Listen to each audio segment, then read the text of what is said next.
오늘은 어버이 주일입니다. 효도 신앙을 고취하는 의미가 있죠. 부모님의 은혜와 사랑 늘 기억하면서 감사해야 마땅하지만 우리가 제대로 실천하지를 못합니다. 그래서 국가적으로는 법정기념일 어버이날, 교회적으로는 절기 어버이 주일을 지키고 있는 것입니다. 혹시 우리 가운데 부모 공경 소홀히 했다면 이런 기회에 부모 공경을 회복할 수 있기를 바랍니다. 그럴 때 우리 부모님을 기쁘시게 할 뿐만이 아니라 더 나아가 하나님을 기쁘시게 할 수 있습니다. 그런 점에서 부모 공경은 단순한 윤리가 아니라 신앙의 중요한 요소라고 하는 사실입니다. 그래서 효도신앙 그렇게 부르는 것입니다. 이 효도신앙을 고취하기 위해서는 우선 부모님의 사랑이 얼마나 크고 놀라운가를 깨달아야 할 것입니다. 하나님은 성경 기록을 통해서 부모의 사랑이 얼마나 놀라운가 설명해 주고 있습니다. 동시에 하나님께서 창조하신 피조 세계 속에서도 부모님의 사랑을 설명해 주고 있습니다. 예를 들면 동물의 세계에서 모성애, 부성애 뭐 이런 게 보이지요.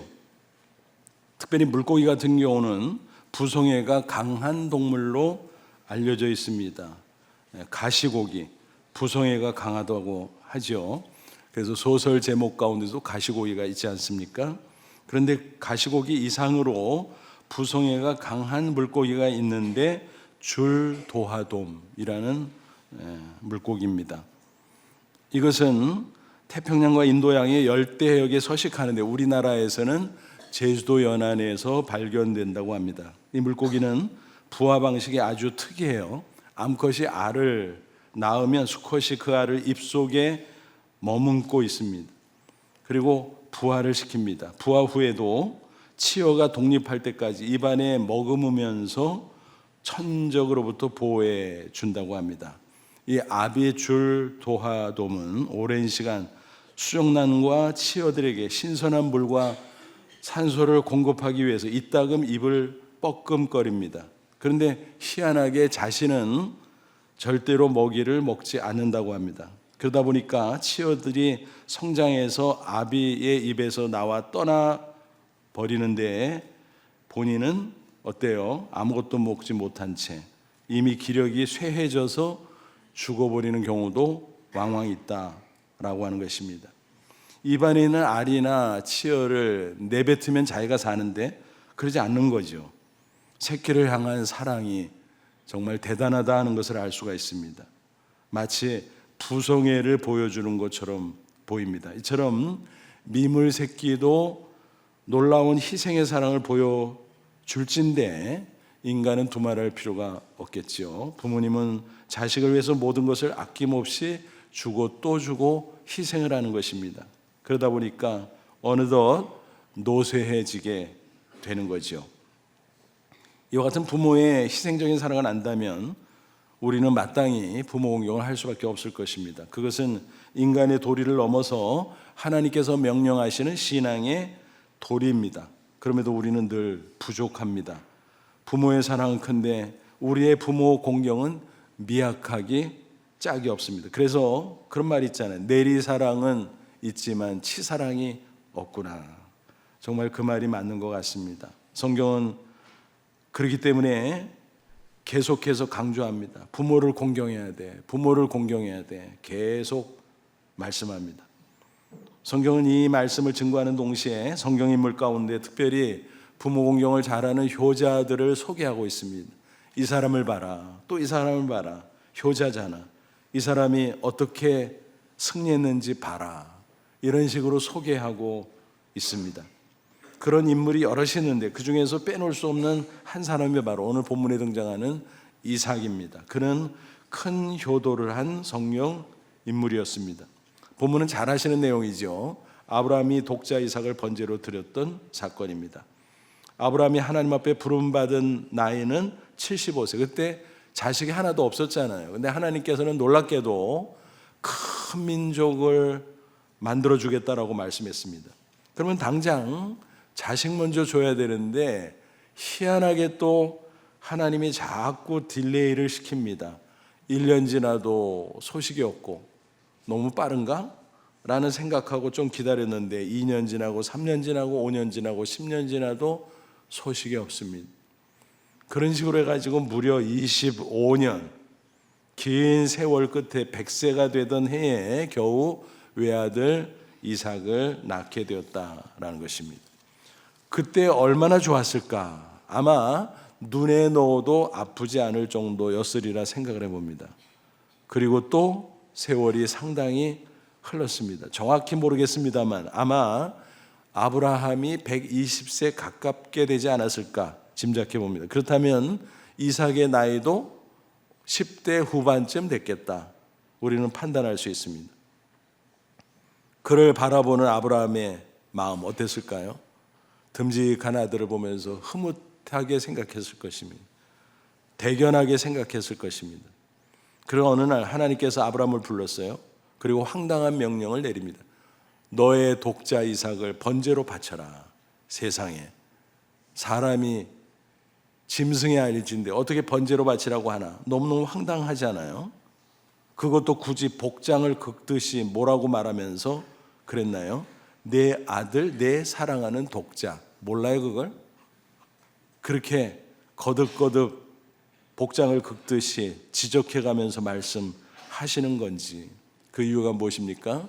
아브라함의 신앙을 테스트하기 위함이었습니다. 그런데 놀랍게도 아브라함은 그 명령에 순종합니다. 그것도 속히. 3절 보니까 아브라함이 아침에 일찍 일어나. 소풍 가는 날 주로 일찍 일어나잖아요. 근데 아들 번제로 바치는데 일찍 일어났대요. 그러니까 아브라함은 도대체 어떻게 생긴 사람인가? 그의 믿음입니다. 믿음으로 순종했던 겁니다. 3일 만에 모리아산에 도착해서는 정말 제단에 이삭을 올려놓고 칼로 내리칩니다. 그러자 하나님이 급해지셨어요. 천사를 시켜서 아브라함을 제지시킵니다. 아브라함아 됐다. 이미 바친 거나 마찬가지라는 거예요. 이제는 그의 신앙을 확인했다는 거예요. 신앙의 테스트에 그는 당당히 합격한 것입니다. 이게 중요한 핵심이지요. 그래서 본문을 가지고 설교할 때는 주로 아브라함의 믿음, 아브라함의 순종에 초점을 맞추고 말씀을 증거합니다. 그런데 오늘은 조금 다른 관점에서 본문을 생각해 보려고 합니다. 아브라함의 신앙 당연히 훌륭하죠. 하지만 그 아들 이삭의 신앙도 못지않게 훌륭하다는 사실을 놓치지 말자라는 것입니다. 여러분 한번 생각해 보세요. 아브라함은 100세가 훨씬 넘은 노인이잖아요. 이삭은 10대 후반이잖아요. 그런 상황에서 어떻게 혼자 아브라함이 이삭을 제단 위로 들어 올릴 수 있었겠습니까? 불가능하죠. 또 그런 시도를 한다면 아들 입장에서 우리 아버지가 나이가 드시더니 치매 걸렸나? 오해할 수도 있잖아요. 당연히 뿌리치겠죠. 그런 상황에서 노구로 어떻게 젊은 청년을 강제할 수 있었겠어요? 불가능합니다. 말이 안 되죠. 그러지 않아도 산으로 올라갈 때 이삭이 이상해서 물어봤잖아요. 아버지, 칼도 있고 나무도 있고 다 있는데 번제할 어린 양은 어디 있어요? 그게 중요한 거잖아요. 제물이니까. 근데 아브라함이 뭐라고 그래요? 얼버무리죠. 하나님이 친히 준비할 거야. 그리고서 올라가서 이제 제단에 그를 번제로 드려야 되는데 그게 강제로 가능했겠냐라는 거죠. 아마 결정적인 순간이 오자 자초지종 설명을 해줬을 겁니다. 얘야, 하나님이 이러이러하게 명령했어. 뭐라고요? 그게 사실이에요. 그렇다니까. 그래서 황당하긴 한데 가만히 생각해 보니까 하나님의 말씀이잖아. 그럼 우리는 순종해야 되잖아. 하나님이 너를 아주 죽이시겠니? 아니야. 죽여도 다시 살릴 거야. 아니면 죽이지도 않으실 거야. 무슨 계획이 있겠지. 왜냐하면 큰 민족을 이루어준다 그랬잖아. 그래서 나에게 불가능한 나이에 너를 자식으로 주지 않았겠니? 그럼 이제 네가 앞으로 결혼도 하고 자식을 보고 자자손손 그래야 큰 민족 되는 거 아니야. 그러면 너는 죽을 수 없잖아. 설사 죽는다고 할지라도 다시 살아날 거잖아. 하나님이 무슨 계획이 있을 거야. 그러니 우리 하나님의 말씀에 순종하자라고 설명했을 것입니다. 그럼에도 불구하고 부자지간에 어쩌면 얼싸안고 흐느껴 울었을지도 몰라요. 그리고 마음을 진정했을 겁니다. 야, 이제 우리가 시작하자. 그러자 이삭은 자진해서 제단 위로 올라가고 스스로 아버지 나 좀 묶어주세요. 결박해 주세요. 왜냐하면 몸부림을 칠 수 있잖아요. 결정적인 순간에 두려운 마음에 그때도 꼼짝하지 못하도록 자기도 순종해야 되겠기에 아마 그런 상황들이 벌어지지 않았을까 생각을 해봐요. 히브리서 11장 17절부터 19절을 보면 지금 말씀드린 것들이 그랬겠구나 하고 공감이 되실 수 있을 겁니다. 아브라함은 시험을 받을 때 믿음으로 이삭을 드렸으니 그 약속들을 받은 자로 돼 그 외아들을 드렸느니라. 그에게 이미 말씀하시기를 내 자손이라 칭할 자는 이삭으로 말미암으리라 하셨으니 그가 하나님이 능히 이삭을 죽은 자 가운데서 다시 살리실 줄로 생각한지라. 비유컨대 그가 죽은 자 가운데서 도로 받은 것이니라. 아브라함에게 이런 믿음이 있어서 그랬다는 것입니다. 그런데 또 하나 생각할 것은 아브라함이 신앙이 있다고 쳐도 만약 아들 이삭에게 동일한 믿음이 없었다면 어떻게 했겠습니까? 방금 전에도 말씀드린 것처럼 우리 아버지가 치매 걸렸나 망령 들었어. 이거 뭐야 이거. 그러면서 반발하지 않았겠어요? 저항하거나 밀치거나 반드시 도망쳤을 것입니다. 그런데 오늘 본문 성경에는 분명히 아브라함이 이삭을 제단 위에 결박했다고 기록하고 있습니다. 그것은 이삭이 묵묵히 순종을 했다는 뜻입니다. 그렇죠. 9절 10절 보세요. 하나님이 그에게 일러주신 곳에 이른지라. 이에 아브라함이 그곳에 제단을 쌓고 나무를 버려놓고 그 아들 이삭을 결박하여 제단 나무 위에 놓고 손을 내밀어 칼을 잡고 그 아들을 잡으려 하니. 그러니까 칼을 들고 완전히 내리치기 직전인 겁니다. 내리친 거나 마찬가지인 거예요. 그 장면을 상상해 보면 정말 아찔하죠. 그러면서도 이삭도 함께 순종했구나 하는 것을 우리는 수긍할 수가 있습니다. 스스로 제단 위로 올라갔고 스스로 들어놓고 스스로 아버지 나를 결박하세요. 아마 그러지 않았을까 생각하는 것입니다. 그게 아니면 어떻게 아브라함이 그 노구로 혈기왕성한 아들을 결박할 수 있었겠습니까? 그건 불가능하지요. 이삭의 이와 같은 행동은 하나님에 대한 신앙의 표현인 동시에 아버지 아브라함에 대한 효도의 표현이었습니다. 아무리 효도한다고 할지라도 이렇게까지 효도할 수 있는 사람이 과연 몇이나 될까? 엄청난 일이죠. 그는 죽기까지 순종한 것입니다. 죽기까지 효도한 것입니다. 노인이지만 그를 치매 걸렸다고 망령 들었다고 무시하지 않았습니다. 여전히 공경하고 아버지의 말씀을 하나님의 말씀으로 인정하고 순종했던 것입니다. 이삭의 효심은 다른 성경 구절에서도 발견할 수 있습니다. 창세기 25장 20절 보면 그가 리브가와 결혼한 이야기가 나오죠. 몇 살 때요? 40세. 요즘 나이로 쳐도 노총각이죠. 그런데 고대 그 당시는 10몇 살만 되면 그냥 결혼하는 시대였어요. 그러니까 얼마나 늦은 거예요. 그거 왜 늦었을까? 한때 독신주의였나? 그거 아닙니다. 주변에 여자가 없었나? 인간적으로 잘난 여자들이 얼마나 많았겠어요. 근데 왜 그렇게 딜레이 됐는가? 다른 이유가 없어요. 아버지의 뜻에 따라 하나님을 경외하는 믿음의 여인과 결혼하려고 그랬던 것입니다. 그러다 보니까 마땅한 사람이 없어서 늦어지고 그러다가 하나님의 섭리 가운데 리브가를 만나서 마침내 결혼하게 되었다라는 거죠. 대단한 일이죠. 그만큼 이삭은 아버지를 공경하고 아버지의 말씀에 순종하는 사람이었음을 알 수 있습니다. 그는 정말 큰 효도를 실천한 인물이었던 것입니다. 여러분 생각해 보십시오. 이렇게 큰 효도를 하는 이삭을 보면서 아버지 아브라함의 마음이 어땠을까요? 그 시점에서는 짠했지만 두고두고 흐뭇하고 기뻐하지 않았겠습니까? 야, 우리 이삭이가 효자구나. 우리 이삭이가 믿음의 장부구나. 너무너무 대견하구나. 아마 그러지 않았겠습니까? 또 하나님은 얼마나 기뻐하셨겠습니까? 야, 역시 아브라함의 아들이구나. 믿음의 조상답다. 그러지 않았을까요? 그리고 기뻐하시는 가운데 하나님은 그를 크게 축복하셨습니다.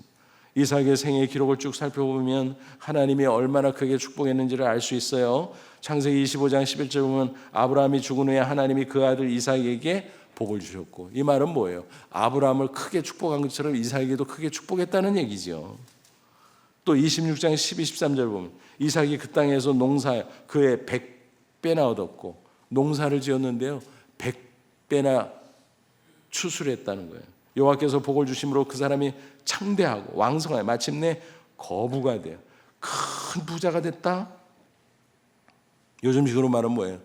백만장자 됐다는 거죠. 이렇게 큰 축복을 이삭이 받으니까 주변에서 시기 질투가 시작이 됩니다. 그가 거주하던 땅은 그랄 땅이었어요. 나그네죠, 나그네. 근데 그랄 땅에 살던 말하자면은 토박이들이죠. 아비멜렉 왕, 블레셋 백성. 뭐야, 나그네가 와서 저렇게 잘 돼. 아니 우리는 겨우겨우 농사지었는데 100배나 추수했대. 세상에 어떻게 된 거야? 그리고 이상하게 이삭이 땅을 파면 우물물이 터지는 거예요. 근데 자기들은 아무리 땅을 파도 우물물이 나오질 않는 거예요. 뭐야 이거, 우리 땅인데 나그네한테는 우물물이 터지고 우리한테. 그러니까 심통이 나가지고 꺼지라 그런 거예요. 가, 딴 데 가, 뭐 이런 식으로 내쫓은 거예요.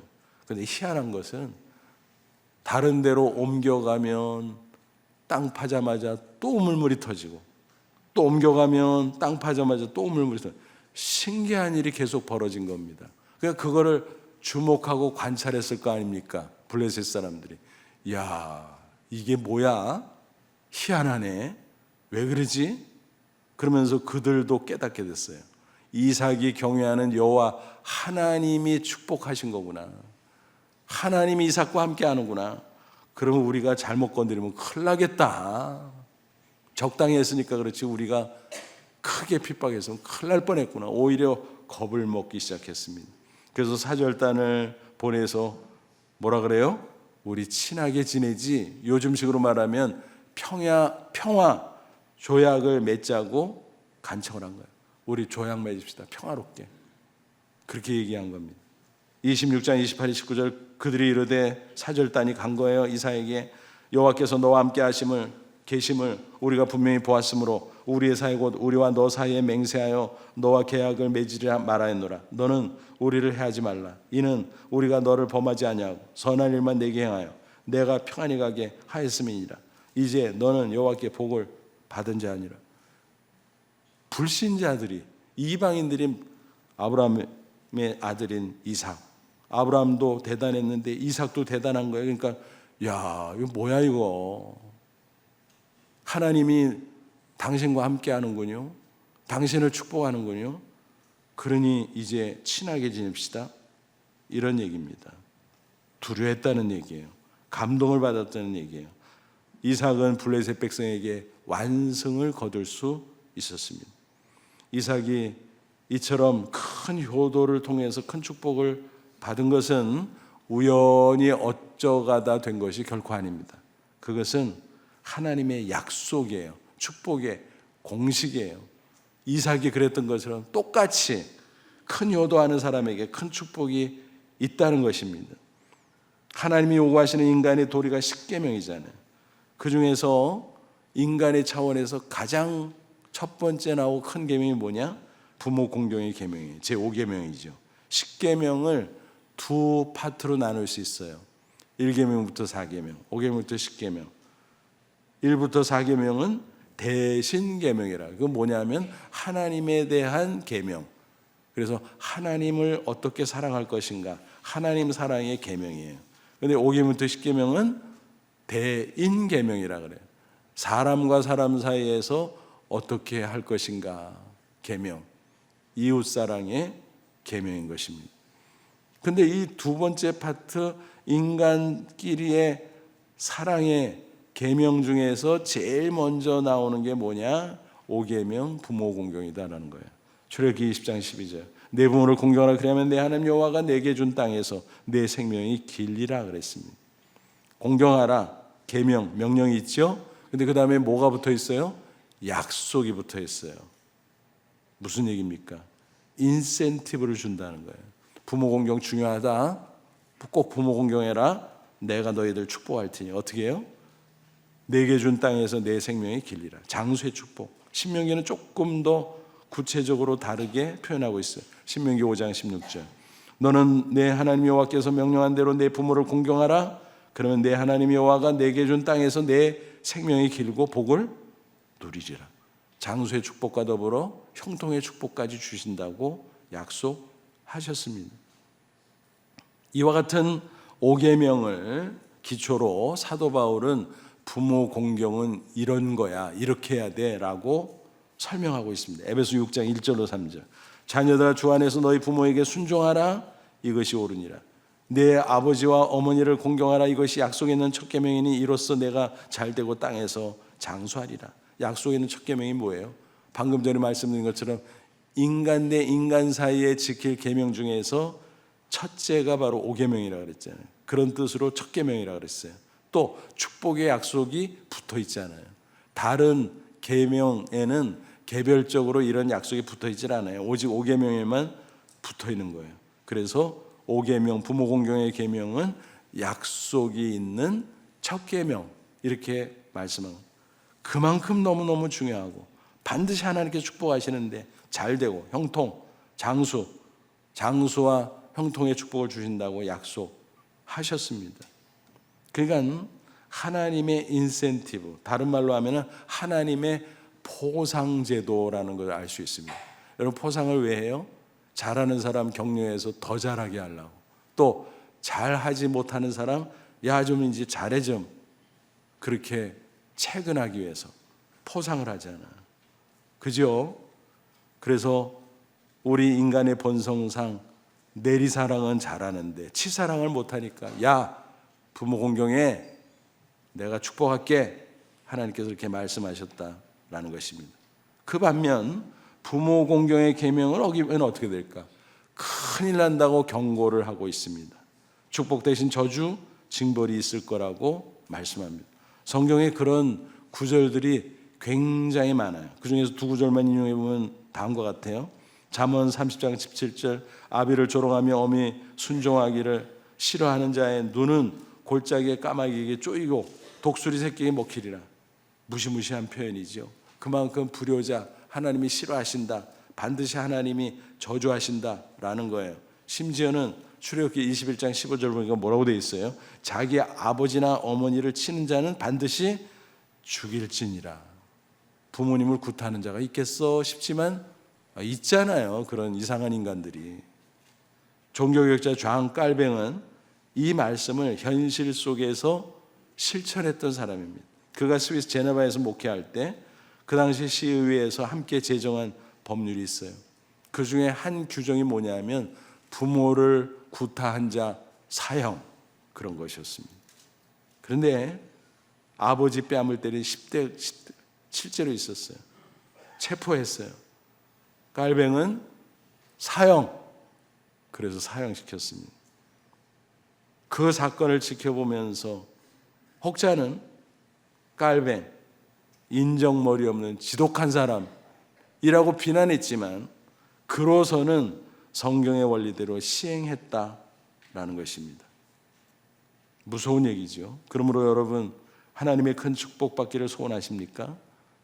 인생이 흔들리지 않고 잘 순항하기를 원하십니까? 제일 좋은 비결이 있어요. 그것은 효도하는 거예요. 이삭처럼 큰 효도하면 더 좋지요.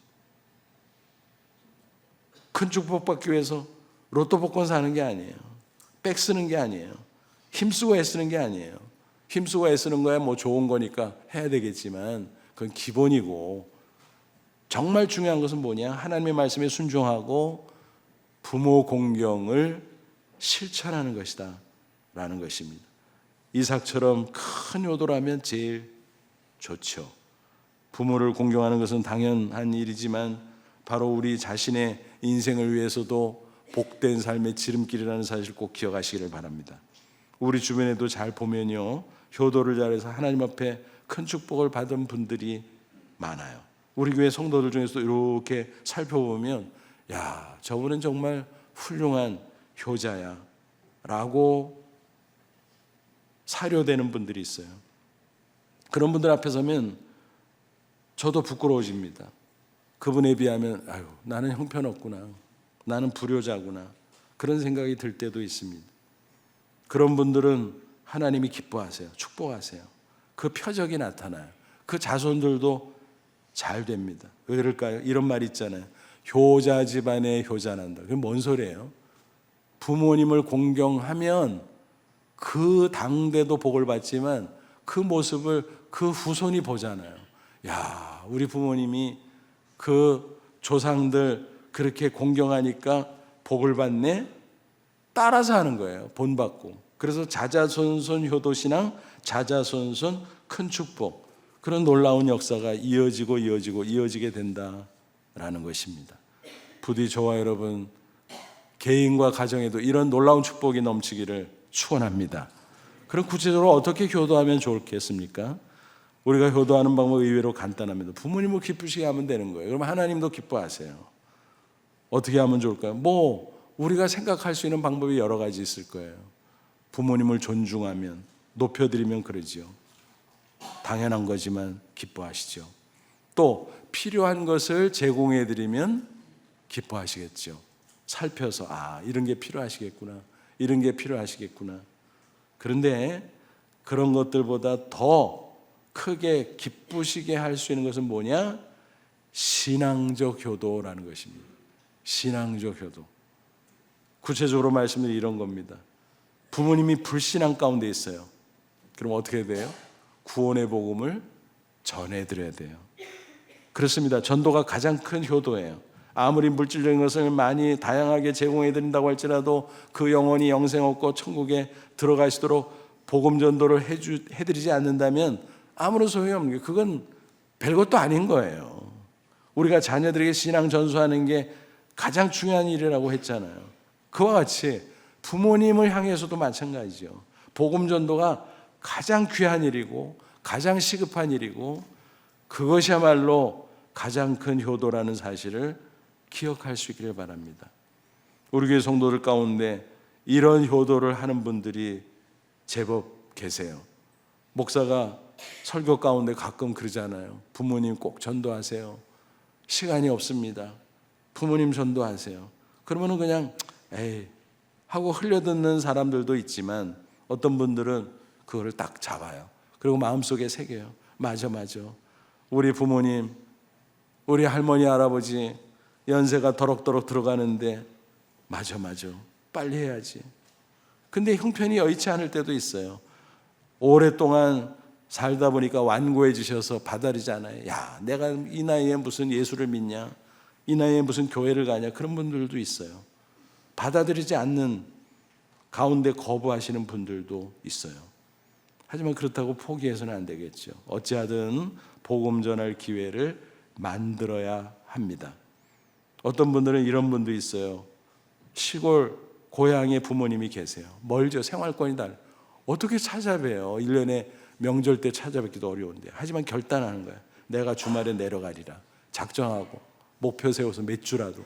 그래서 직접 내려가서 부모님에게 복음도 전하고 또 교회 같이 모시고 가고 교회 가세요 그런다고 스스로 가시겠어요?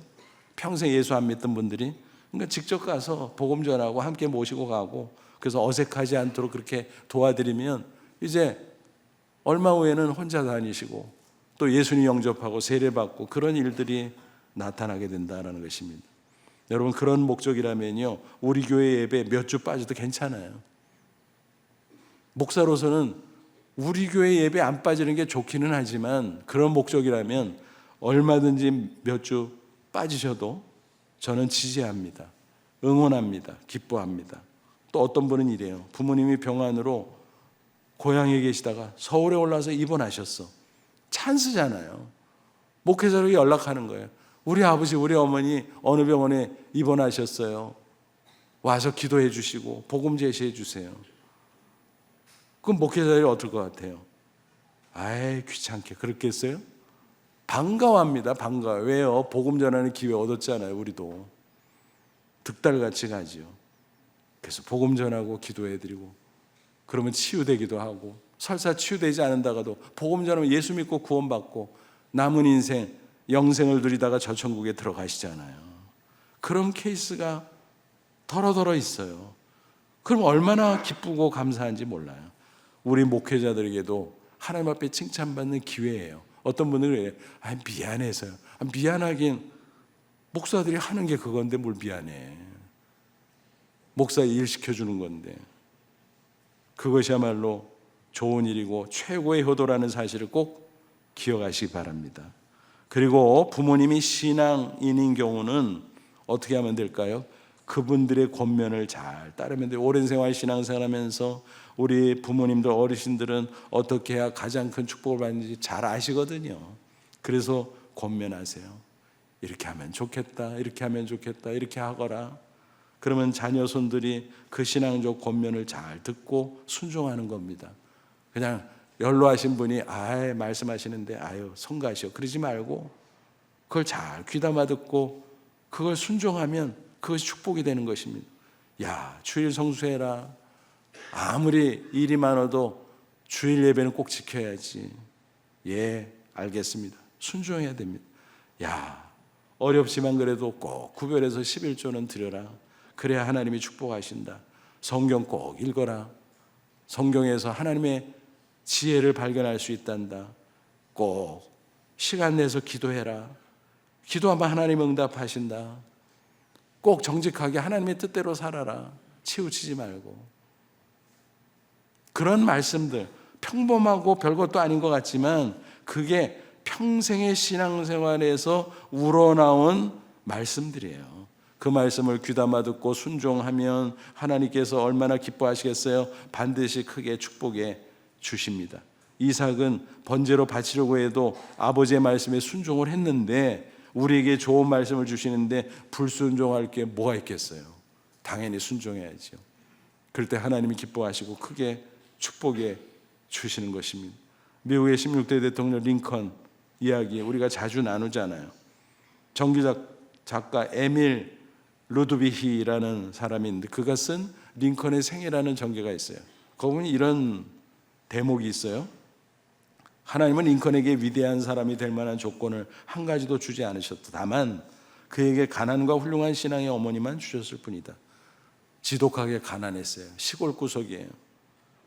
링컨의 어머니 낸시는 고생 많이 했어요. 그러나 그 고단한 삶 속에서도 자녀들에게 신앙교육을 시키기 위해서 열과성을 다했습니다. 그런데 안타깝게도 링컨이 10살 되던 해에 세상을 떠나게 되죠. 그때 어린 링컨에게 유언을 남깁니다. 사랑하는 에이브야, 이 성경책은 내 부모님으로부터 물려받은 것이야. 내가 여러 번 읽어서 많이 낡기는 했지만 우리 집안의 값진 보물이거든. 나는 너에게 100에이커의 땅을 물려주는 것보다 이 한 권의 성경책을 물려주는 것이 진심으로 기쁘구나. 에이브야, 너는 이 성경을 부지런히 읽고 성경 말씀대로 하나님을 사랑하고 이웃을 사랑하는 사람이 꼭 되거라. 이것이 나의 마지막 부탁이란다. 약속할 수 있겠지? 이게 유언이에요.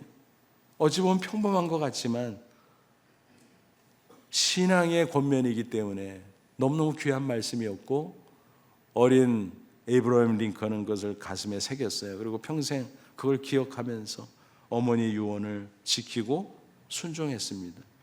그게 효도예요. 어머니가 떠나서 효도받을 기회는 사라졌지만 어머님이 남긴 신앙의 권면을 지키면 그것이 큰 효도라는 것입니다. 하나님이 기뻐하시고 축복하시죠. 그래서 그를 위대한 하나님의 사람으로 우뚝 세워주셨다라고 하는 사실입니다. 얼마 전에 제가 CCM 작곡가 손경민 목사님의 얘기를 소개했는데 한 번 더 다른 이야기로 소개해드리고 싶습니다. 그분은 어린 시절 불행했던 가정사를 스스럼 없이 간증했습니다. 2살 때 가정이 깨졌다고 합니다. 사업에 실패한 아버지가 집을 나가버렸어요.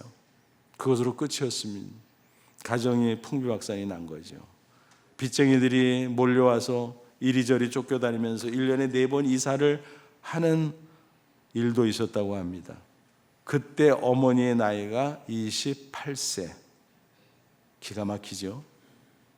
빚을 갚느라 2 어린 자녀를 굶지 않도록 먹이기 위해서 온갖 고생을 다 하셨다고 합니다. 가사도우미, 산후조리, 보조원, 식당일, 시장일 등등 밤늦게까지 했습니다. 그리고 밤늦게 들어오면은 이미 아이들은 잠들어 버리잖아요. 그 머리에 손을 얹고 눈물을 뚝뚝 거리면서 기도하면 이게 뭐야? 물이 떨어지니까 놀래서 깨보면 엄마가 눈물 흘리면서 기도하고 있는 거예요. 처음에는 귀찮고 그랬지만 나이가 들어가면서 어머니의 사랑을 느꼈어요. 어머니가 믿는 하나님의 사랑을 느꼈어요. 그러면서 점점 철이 들기 시작했고 자기도 아르바이트를 하게 됐습니다. 살림의 보탬을 드리기 위해서 초등학교 4학년 때는 식물 배달을 했고 6학년 때는 구두 닦기를 하고 고등학생 시절에는 건설 현장 막노동을 하고 젊은 분인데 아무리 어리시지만 그때 이 정도 고생했다고? 드물 겁니다. 이런 케이스는. 근데 그 어머니 슬하에서 그렇게 신앙생활 열심히 하면서 잘 성장한 거예요. 새벽에는 흔들어 깨워서 30분 걸어서 교회를 갑니다. 맨 앞자리에 어머니가 앉으면 옆에 앉아서 어머니는 그저 웁니다. 울고 또 울고 흐느끼고 그러면 옆에서 따라서 울다가 잠들어 버리고 주일에는 새벽같이 가서 저녁 늦게까지 많은 횟수의 예배를 드리고 그렇게 자랐어요. 그 어린 또 한창 청소년식 이럴 때는 얼마나 사실 성가시고 짜증나는 일입니까? 이런 것들이. 그러나 그것이 쌓이고 쌓이다 보니까 신앙이 되고 신앙 안에 잘 자랐어요. 부모님의 어머님의 그 고생을 알고 어머님의 그 신앙적 권면을 따르는 것이 효도였어요. 그래서 저는 그 어머님도 대단하고 훌륭한 분이지만 그 아드님 송경님 목사님도 큰 효자구나 그런 생각을 했습니다. 그래서 하나님께서 그에게 영감을 주시고 아름다운 곡조와 가사를 주셔서 우뚝 세우셨나? 그런 생각을 해봅니다. 그 어머니의 기도를 생각하면서 그가 작사 작곡한 찬양이 어머니의 기도지요. 그 가사를 잠시 읽어드리고 싶습니다. 어머니의 기도는 땅에 떨어지지 않네. 어머니의 기도는 자녀를 살게 하네. 어머니의 기도는 반드시 응답받으리. 어머니의 기도는 기적을 일으키네. 눈물로 뿌린 기도의 씨앗, 기쁨의 열매 거두리. 눈물로 뿌린 기도의 씨앗, 하나님 기억하시리. 눈물로 뿌린 기도의 씨앗, 기쁨의 열매로 거두리. 눈물로 뿌린 기도의 씨앗, 하나님 기억하시리. 자녀의 삶에 열매 맺으리. 시들지 않는 꽃 피우리. 환경을 넘어 역사하리라. 하나님 열매 주시리. 어머니의 기도는 땅에 떨어지지 않네. 어머니의 기도는 자녀를 살게 하네. 자녀를 살게 하네. 기적을 일으키네. 훌륭한 신앙의 어머니, 그 신앙의 권면을 따르고 성장한 아름다운 효자 아들의 귀한 축복의 이야기입니다. 오늘 우리는 어버이 주일을 지키면서 다시 한번 효도 신앙을 가다듬을 수 있기를 바랍니다. 이삭처럼 아버지를 통해서 주시는 하나님의 말씀에 순종하기를 바랍니다. 부모님이 이미 천국에 가셨으면 그분의 사랑을 추억하면서 그분이 지금 내 앞에 있다면 무슨 말씀 해주실까? 그거 기억하며 그 말씀대로 순종할 수 있기를 바랍니다. 혹시 부모님이 불신자들 하루속히 전도해서 신앙생활 하시도록, 그래서 영생의 기쁨을 누리다가 평안히 사시다가 저 천국에 들어가시도록 인도할 수 있기를 바랍니다. 각자의 위치에서 적절한 모습으로 효도신앙을 실천하고 우리 자손에게도 그 신앙을 꼭 전수할 수 있기를 바랍니다. 그래서 모쪼록 하나님을 기쁘시게 함으로써 자자손손 번성하고 큰 축복을 누리는 저와 여러분 그리고 우리의 자손들이 다 되기를 주님의 이름으로 축원합니다. 기도하겠습니다. 이 말씀 붙잡고 기도하겠습니다. 하나님 감사합니다. 이삭의 큰 효도, 번제를 바치겠다고 하는 아버지의 말씀에 순종했던 이삭, 하나님에게 순종했던 이삭, 큰 효자, 우리도 그런 효도 신앙 갖기를 원합니다. 흉내라도 내길 바랍니다. 그래서 하나님 기쁘시게 하고 하나님이 우리를 마음껏 축복하시고 우리의 모습 보고 우리의 자손들도 효도 신앙 이어가서 자자손손 하나님을 기쁘시게 하면 하나님의 축복 가운데 존귀한 인생 살아갈 수 있도록 역사해 주옵소서. 다 같이 간절한 마음으로 잠시 기도합니다. 하나님, 우리 아버지 고맙고 감사합니다. 우리는 부족합니다. 연약합니다. 무지하고 둔합니다. 내리사랑은 그렇게 잘하면서도 치사랑하지 못하는 어리석고 목매한 자들 불쌍히 여겨주시고, 어버이 주를 맞이해서 다시 한번 우리 영혼을 흔들어 깨워주심을 감사합니다. 효도신앙 배우기를 원합니다. 실천하기를 원합니다. 그래서 하나님이 크게 축복하심을 경험하게 하시고, 그 가운데 하나님을 영화롭게 하며 우리 자손들에게도 이 아름다운 신앙이 자자손손 내려갈 수 있도록 하나님 도와주시옵소서. 예수님의 이름으로 기도하옵나이다. 아멘.